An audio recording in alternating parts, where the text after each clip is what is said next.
Et bonjour, bonjour. Alors aujourd'hui, je voulais vous prendre avec moi pour des petits tests. Et oui, je voulais un petit peu expliquer dans une précédente vidéo, je reçois désormais des produits d'Amazon gratuitement en tant que testeuse Amazon et j'ai donc pu recevoir ces petites poudres Mica. Donc ce sont des petits tubes dans lesquels il y a vraiment de la poudre irisée de différentes teintes. Et en général, c'est utilisé pour être mélangé à de la résine ou alors quand on veut faire des savons maison, voire des cosmétiques. Enfin voilà. C'est souvent utilisé dans ces domaines-là. Et j'ai pas encore vraiment pu voir si on pouvait l'utiliser en colo, en fait. Voilà, pour tout ce qui était colo.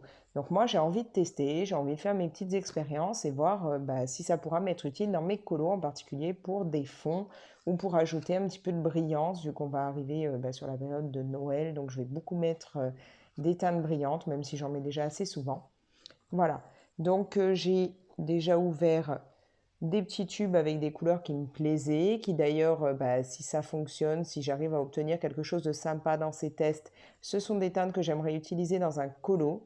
Maintenant, tout va dépendre, voilà, des tests en question, parce que le colo, c'est dans un album papier Amazon, donc si vraiment il faut beaucoup mouiller ou autre pour utiliser tout ça, ça ne passera pas, donc voilà. Mais bon, au cas où, j'ai ouvert ces tubes-là, puisque sinon, il y a une petite en fait protection dans chaque tube. Là, vous voyez, bon, ça a mis beaucoup, ça a collé beaucoup de paillettes dedans, mais voilà. J'ai pas encore tout ouvert, j'ai juste ouvert les quatre teintes là et ça m'a déjà mis de la poudre un peu partout. Je vais vous mettre là tout de suite après une petite vidéo que j'avais faite justement pour mon commentaire sur Amazon où je voulais montrer un peu le pack en lui-même. Je vous mets ça là après et je vous reprends pour faire des tests qui seront potentiellement un désastre ou concluants. On verra.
Allez, je vous reprends. Alors, j'ai déjà fait deux, trois petits tests pour voir moi de mon côté, mais je vais vraiment refaire ça avec vous pour voir un peu plus le rendu, parce que là, c'était juste comme ça, vite fait vraiment, et j'ai pas vraiment pu voir le potentiel ou pas de ces poudres.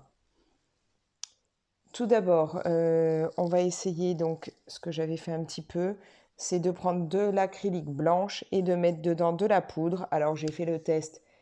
Là, vous allez peut-être pas voir grand-chose avec la poudre pink, mais concrètement, bon, c'est sympa, hein, ça se mélange très bien à l'acrylique, mais ça a un rendu très très pâle et on perd le côté métallique irisé, ce qui est un peu dommage. Bon, donc ça permet hein, d'obtenir des teintes d'acrylique qu'on n'a pas forcément au départ, mais on perd vraiment le côté irisé, hein. On n'a plus du tout cet effet-là.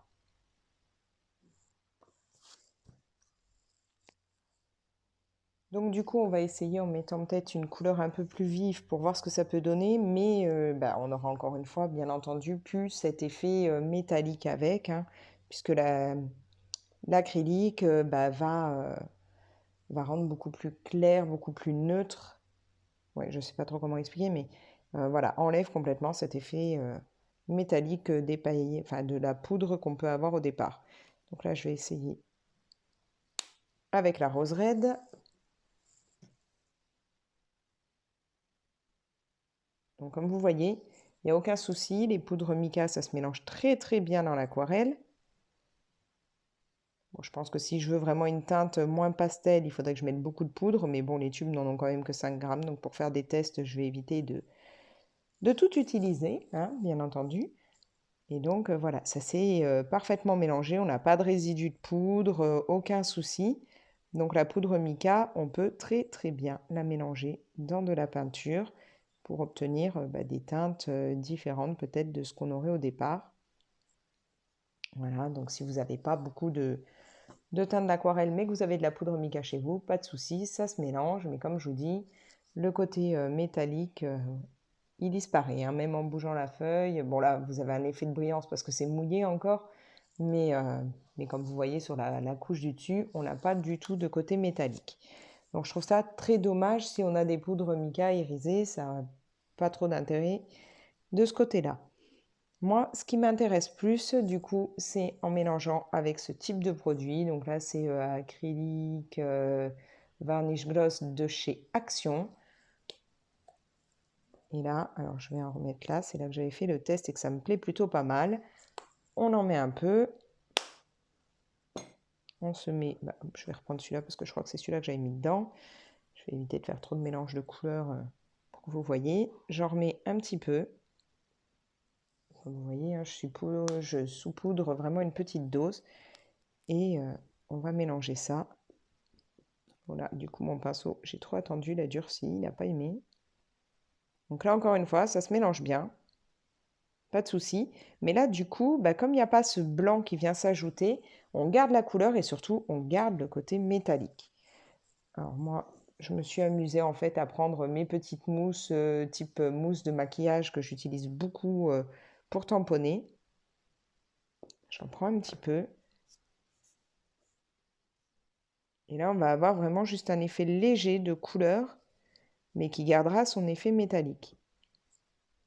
Bien entendu, si je mets plus bah, de pigments dedans, j'aurai plus de couleurs.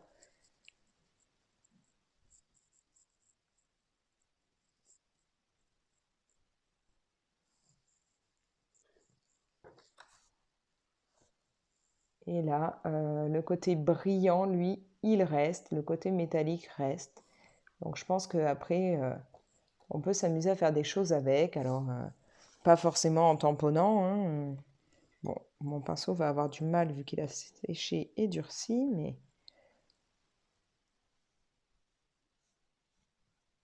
là, on peut s'amuser à en mettre. Ça va vraiment faire un côté très brillant, très joli.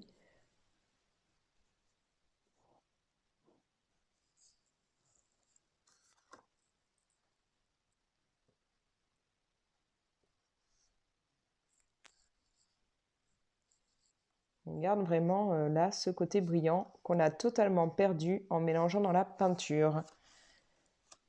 Du coup, je trouve que ça peut être utile, ouais, pour faire des fonds, pour ajouter des petites teintes par endroit, ou ça peut être sympa. Moi, ça me plaît bien. Peut-être en mettant genre d'abord une couche, je sais pas moi, genre sur un fond noir, mettre d'abord une couche de noir, rajouter ça en tamponnant dessus.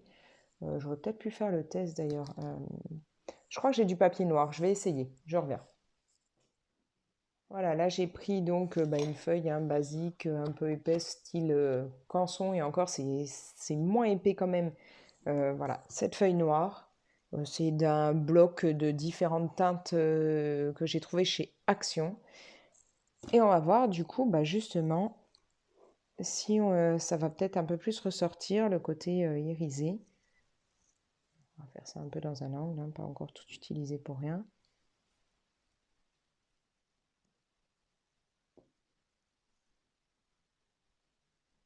On va voir ce que donne la poudre mica dans ce contexte-là.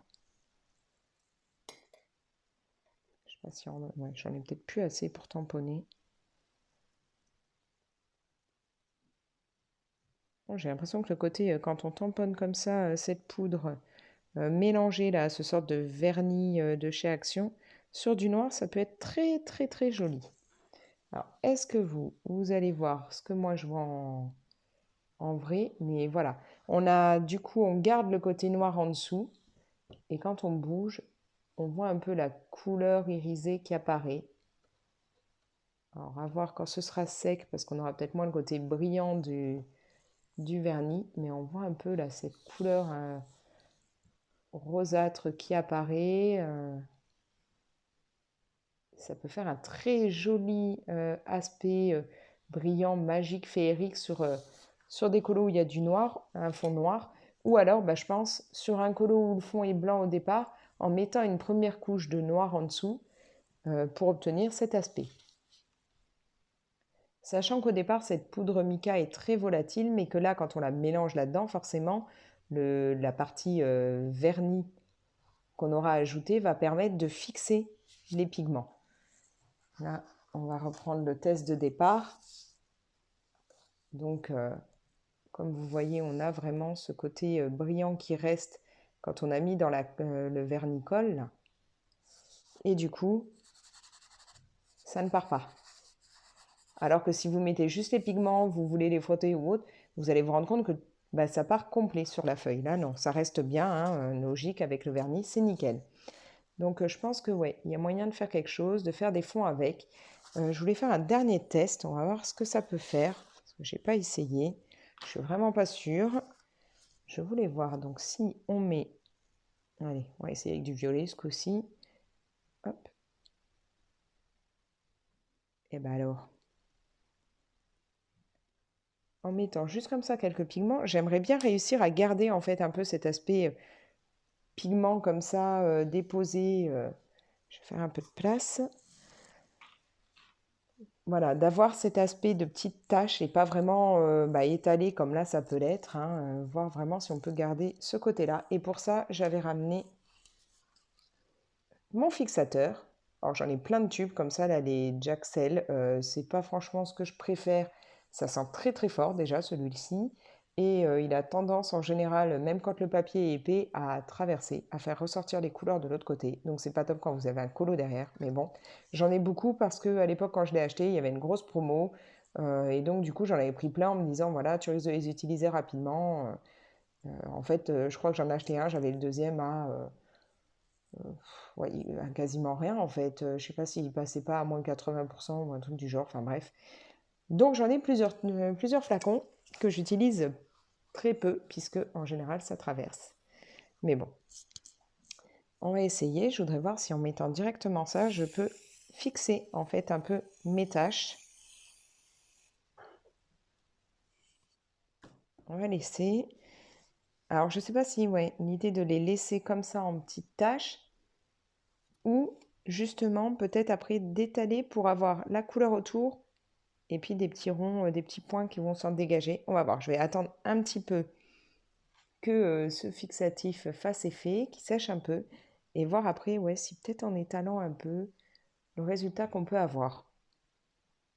Est-ce qu'on aurait des taches plus sombres avec un petit peu d'irisé autour? On va voir. pour le moment, hein. On a les taches qui restent comme ça, vous voyez, ça tombe pas. Je vais tester. On va attendre un petit peu. En attendant, j'aime vraiment beaucoup là, ces deux versions-là. Je pense qu'il y a moyen d'en faire quelque chose. Vous voyez, ça brille vraiment. Alors c'est moins sympa quand on le voit comme ça. Dès qu'on fait bouger, bah forcément, c'est beaucoup plus joli. D'ailleurs, est-ce que si j'essaye de rajouter une autre teinte avec, on va reprendre la palette, remettre un petit peu de ce produit. Alors ça coûte vraiment rien hein, chez Action. Voilà, je vais m'en remettre un peu, de petites gouttes. Et puis, alors là, je crois que j'avais mis la teinte raide, là. On va essayer de pêche.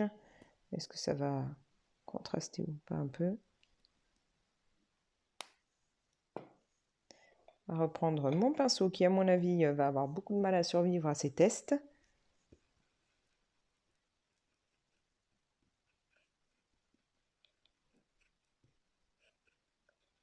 Alors, si là, j'essaye de mettre une autre teinte par-dessus. Ouais, donc on doit pouvoir en plus s'amuser à faire des dégradés.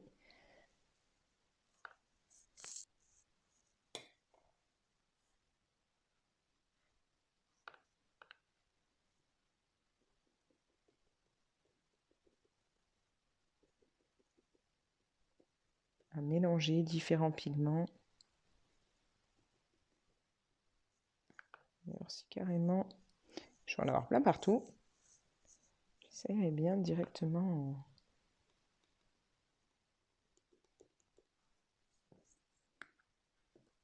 J'aime bien essayer avec les doigts ou les choses comme ça dans mes colos.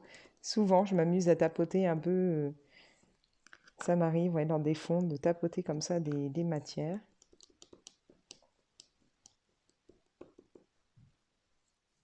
Ah. Par contre, au niveau des doigts, bien entendu, ça y est, hein, je suis marquée. Mais oui, donc on peut facilement ensuite mélanger comme ça, superposer des teintes. Augmenter du coup ce côté pailleté, brillant là, enfin très métallique, très irisé, enfin comme on veut. Ça peut être sympa, ouais. Je trouve que pour faire des fonds, il y a quelque chose. Alors maintenant, ici, ça, on voit que mon fixatif a séché. Je voudrais bien voir justement, est-ce que j'y vais directement avec le doigt, si j'étale un peu. Oui, on va se retrouver voilà, avec cet effet de petits points en dessous et de couleur étalée, un peu comme si c'était de la pastel. Est-ce qu'on garde le côté brillant métallique? Alors moi, je le vois un peu. Vous, je suis pas certaine. Bon, bien entendu, ça ressort pas autant que là. Mais on garde un peu quand même ces paillettes ou autres. On va refixer un coup, hein, puisque là, on voit que ça n'avait pas complètement fixé, puisque j'ai pu tout étaler. Forcément, comme c'était des taches en relief. Alors, j'aime vraiment pas l'odeur de ce fixatif. J'aimerais bien, je crois que c'est Zazo en couleur qui montre ça. Je sais plus. Ouais, je sais pas si c'est pas Zazo qui utilise un fixatif qui est retouchable. Et j'ai essayé de le trouver en fait en France et il n'y a pas moyen. Je n'arrive pas, alors à moins que vous connaissiez une gamme de fixatifs retouchables, c'est-à-dire qu'une fois que, très souvent en fait, quand on met du fixatif sur un colo, on ne peut pas après revenir retoucher son colo, remettre du crayon de couleur ou autre. Et là, c'est un fixatif qui permet justement de revenir travailler dessus. Ce qui fait qu'à la limite, vous faites votre fond, vous allez mettre le fixatif et vous pouvez après gérer, faire votre colo ou autre. Et moi, ça, j'aimerais bien. Sauf que j'en ai pas trouvé. Quand j'ai parlé de ça en allant au Géant des Beaux-Arts, j'avais l'impression d'être une extraterrestre, je ne savais pas du tout ce que ça pouvait être. Alors, on a quand même un petit peu moins le brillant qui ressort, mais moi je l'ai. Je vois un petit peu de brillant par endroit. Donc ouais, je trouve que ça peut être sympa aussi pour faire voilà, cet effet de petite tache. Et puis là, vraiment, ce côté brillant là me plaît beaucoup. Donc je pense que je vais essayer de travailler ça dans des colos, voir ce que ça peut donner, essayer de faire des fonds avec. Et puis beaucoup, ouais. Alors là, je crois que je vais vraiment aimer, c'est là, hein, de pouvoir mettre comme ça sur le noir. Et là, je vais essayer de prendre un doigt qui n'est pas déjà plein de... Vous voyez que ça bouge pas, ça m'en met pas, c'est pas comme là, hein. Donc ouais, la poudre mica, alors déjà sur le noir ça ressort très bien, enfin ça fait un très bel effet de brillance, très joli pour faire des ailes là de fée ou des effets de magie, ou ouais, un ciel avec des étoiles bien brillantes, des choses comme ça peut être sympa. Donc je valide la poudre mica mélangée du coup dans un genre de vernis, de vernicole, c'est vraiment sympa. Et, euh, et là, si, là, vous devez le voir maintenant, on voit quand même ces petits côtés brillants, pailletés qui arrivent dans la partie là. Ouais, hein, souvent vous me mettez des messages pour mes ongles, vous remarquerez que comme je vous dis, je ne fais rien dessus et que quand il casse, hein. Là, il a bien cassé. Bref, le petit côté manucure, voilà. Parce que vous êtes souvent en train de me demander comment je fais pour avoir des ongles longs. Bah, vous remarquerez que là, je les ai tous pas mal cassés, donc tous réduits. Voilà. Je ne fais rien, je les laisse telles quelles, je ne mets rien dessus, je les lime et c'est tout. Bref, donc après cette petite aparté, donc voilà, là je trouve aussi que c'est sympa en ayant mis juste le vernicole. Plus il sèche en fait et plus on se rend compte que... pas le vernicole, le fixatif, pardon. Euh, Bah ouais, plus il sèche et plus les paillettes ressortent. Et j'aime bien ce côté de petite tache qui apparaît en dessous et cet effet un peu comme c'était de la pastel au départ. C'est sympa. Alors, j'ai pas laissé très longtemps, mais est-ce que... Ouais, du coup, ça a l'air là, c'est bon. Ça s'est fixé. Donc, une idée, ouais, pour faire des effets de taches dedans, ça peut être sympa. Et là, ouais, là, c'est cool. Bon, donc, bah, le côté là, vous pouvez hein, teinter avec votre peinture, sauf que bien entendu, vous allez perdre tout cet effet de paillettes, alors que là, on l'a vraiment beaucoup. Voilà, bon, bah donc utiliser la poudre mica dans des colos, c'est faisable. Je vais essayer de réfléchir à d'autres techniques, à ce que je pourrais en faire d'autres. J'avais pensé au départ l'utiliser style, vous savez, un peu comme les bruchots, c'est-à-dire en saupoudrant et en mettant de l'eau. Mais j'ai fait un micro-test à un moment, c'est pas concluant du tout. En fait, les paillettes se barrent avec l'eau, elles ne restent pas, donc c'est pas la peine. Par contre, j'ai une autre idée pour me faire des bruchots maison, parce que le bruchot, ça m'intéresse beaucoup, mais c'est cher. Donc, je pense bientôt vous faire une vidéo là-dessus. Si vous utilisez les poudres mica justement dans des colos et non pas dans de la résine ou autre, et que vous avez des idées que vous pourriez me partager, n'hésitez pas, laissez-moi un commentaire. Moi, je crois que je vais vraiment m'en servir incessamment sous peu pour faire des fonds, voir ce que ça peut donner, et puis bah, ça fera crash test, hein. Mais ouais, j'aime bien, ça ressort bien, ça reste. Ça fait de beaux effets pailletés quand on bouge la feuille. Moi, j'adore ce côté, dès que je bouge ma feuille, ça s'anime, ça rend moins bien quand on le voit à plat. Et dès que je vais bouger, parce que moi, c'est mon but en fait, hein, c'est dans mes livres de colo après de pouvoir les feuilleter, de voir ce que ça donne. Et là, l'idée de, en bougeant la feuille, on a un effet qui apparaît. J'adore. Vous avez pu vous en rendre compte si vous avez regardé ma vidéo des colos terminés ou alors si vous êtes passé sur Insta. Par exemple, dans mon coloriage du Capitaine Crochet, dans le livre Achète, c'est lequel? Oui, les vilains là. Bah, en fait, mon fond au départ ne paye pas de mine et quand on le bouge, on voit apparaître des nuages, on voit du bleu apparaître dans le ciel qui au départ a l'air très sombre. Voilà, il y a vraiment un effet d'optique et j'adore faire ça en fait dans mes colos. Donner des effets d'optique pour que quand après je feuilleterai mon album, mon livre, il y ait de la, voilà, la magie opère, on ait des choses qui apparaissent qu'on ne voyait pas au départ. Donc là, bah, du coup, ça fonctionne hein, avec ça. Ça fonctionne plutôt pas mal. On a un côté, là, dans le violet, ça fait plus des petites paillettes qu'on voit tout doucement apparaître. Et là, vraiment, on a un effet métallique brillant très sympa. Donc voilà, je pense que je vais utiliser ça rapidement. Donc, bah, n'hésitez pas hein, à me dire, vous, si vous avez déjà utilisé ce style de poudre dans des coloriages et comment vous les avez utilisés. Je pense qu'il y a peut-être même moyen juste de mettre sur une feuille de la colle en bâton et puis de saupoudrer, de voir ce que ça donne. Bon, à essayer aussi. Et Bah, du coup, ouais, dites-moi vous si vous connaissez.